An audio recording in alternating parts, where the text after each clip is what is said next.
What's up and welcome back to Interpreting the Stars, where today we're doing another ranking video. That's right, we're going over every movie in the Star Trek film series and deciding which one's the best of the best. Now before I begin, go ahead and comment down below which Star Trek film is your favorite and how you'd rank all these movies. I'm sure we'll definitely have a difference in opinions because, as I always say, I'm weird. Let's get cracking. In 13th place, also known as last place, is Star Trek Insurrection at 52%. The first time that I watched these Star Trek films, I had the motion picture in last place, but Insurrection has replaced it as the worst Star Trek film because it's kind of an incoherent and illogical mess. It's the one about a bunch of ugly aliens who found a Fountain of Youth planet and hope to live there one day so that they can never die. But in order to do so, they have to remove the original inhabitants. That's great. Only problem with that is that it's a planet full of 600 people. That's it, just 600. There's not enough room on the entire planet for everybody. Past that, there's a lot of talk on the Prime Directive, which is something that you kind of have to watch the show to understand what that even is. Past that, you got these old guys singing with legitimate sing-along lyrics at the bottom of the screen. Look, I like a good Fountain of Youth story, but this was just stupid. In 12th place at 63% is Star Trek The Motion Picture. What used to be my lowest scored Star Trek film is now my second worst because when you watch it, you can still appreciate a few of the things going on. Does it drag on a little bit too long?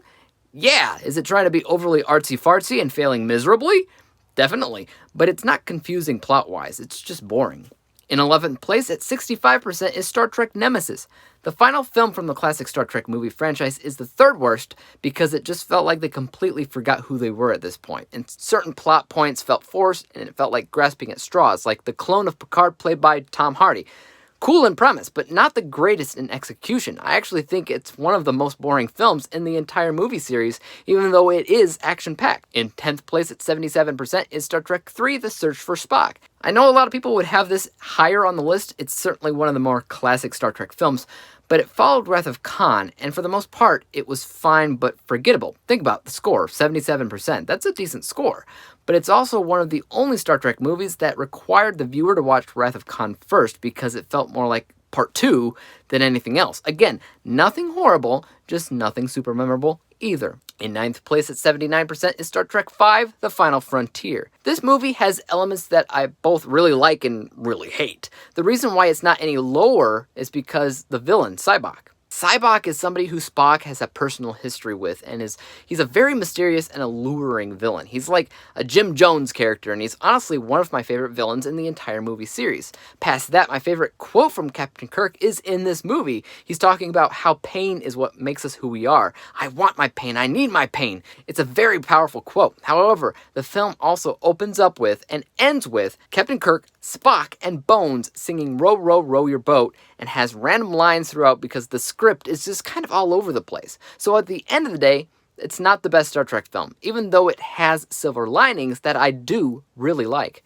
In 8th place at 84% is Star Trek Generations. Again, right down the middle is Generations, a film that a lot of people hate, but I actually respect and have a lot of fun with. This, of course, is a film marketed as a crossover movie that has both the crew of The Next Generation and original series in it. But that's not entirely true. A majority of the movie is just The Next Generation, and the only real crossover is with Kirk and maybe the third act of the film. And yeah, the third act is great in my opinion, but it needed to have more of that. Past that, I like the story revolving around the Stitch in Time. I like the villain whose motivations I understood.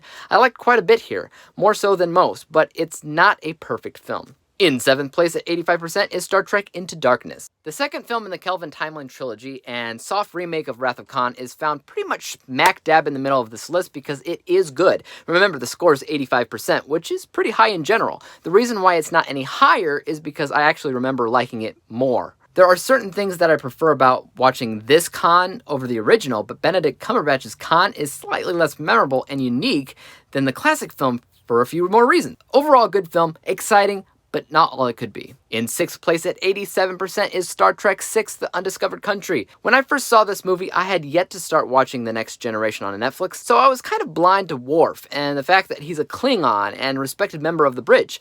Up until this point, Klingons were the enemy, and this film is vital to the peace treaty between the Federation and Klingons, and what that means for the future. It was also a film that featured a lot of in-your-face messages about racism and acceptance. It was a strong movie that I highly respect and have a lot of fun with. In 5th place at 88% is Star Trek II: The Wrath of Khan. This is often seen at the top of most people's lists as the best Star Trek film out there. It's not found at number 1 for me, but it is scored 88%, which is pretty high. I still think it's a darn good movie filled with amazing characters and a tense atmosphere. I also think Khan is a great villain who is way more memorable than how he's played by Benedict Cumberbatch.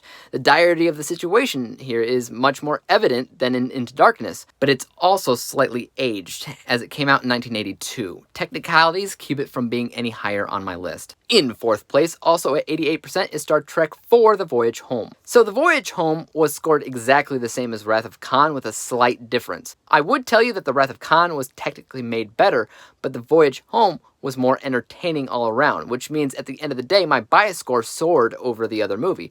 Pitting the two head to head, I'd much rather watch this movie, hence it's higher on the list. It's easily the funniest Star Trek film out there, and while the Save the Whales plot is a bit on the nose, it's still understandable and unique. It's one of the few Star Trek films I constantly think fondly of. In 3rd place at 89% is Star Trek: First Contact. In addition to Wrath of Khan, I often see people saying that this is the best Star Trek film. So most people would probably agree that the best film from the original series is Wrath of Khan, while the best film from the Next Generation is First Contact. And yeah, this is really good. It features the Borgs, but it also features the Earth when it makes first contact with alien life. At a certain point in this movie, there are 3 distinct subplots going on simultaneously, and they flow together like magic. It's the only time in the entire movie series where the editing has ever been so on point. In 2nd place at 91% is Star Trek Beyond. There was a time I would have probably placed this movie somewhere in the middle of this list and maybe closer to the bottom, as I thought it was good, but nothing that'll stick with you forever.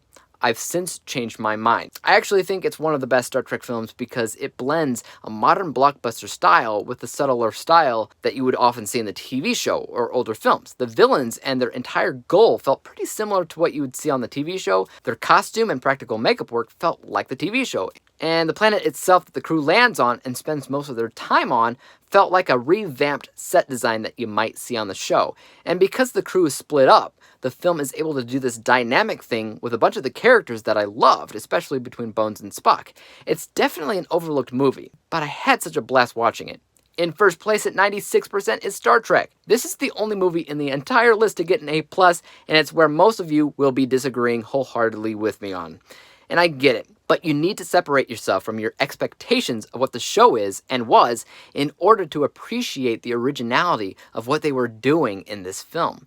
They weren't just making a Star Trek film, they were redefining what film means in general, especially for what the words prequel, sequel, reboot, and reimagining mean now, and what they could mean in the future. Because this is the only film that I can really think of that blended all of those things into one, and it still made sense. Past that, I'd be hard-pressed to ignore things like visuals, cinematography, a brand new musical score that seems to fit so well with the Star Trek theme.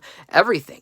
It all feels perfect as a film in general, if only you can let your expectations go and appreciate this thing all on its own. Look at it as if it was the very first Star Trek thing that ever existed.